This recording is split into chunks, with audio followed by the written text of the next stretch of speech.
জয়গুরু সকলকে। সকলে পরমপিতার দয়ায় ভালোই আছেন।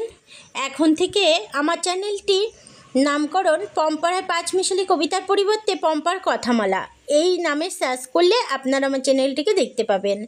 আজ আমার চ্যানেলে আর এক নতুন কণ্ঠের সঙ্গীত আপনাদের সঙ্গে শেয়ার করলাম। আমার শ্রদ্ধেয়া ঝর্ণা মজুমদার মা ইষ্টকার্যে আমাকে সহায়তা করতে পরমপিতার দয়ায় আমার স্বরচিত সঙ্গীতটি তার ভগবান প্রদত্ত কণ্ঠ দিয়ে সুমধুর করে আপনাদের সঙ্গে শেয়ার করার সুযোগ করে দিয়েছেন।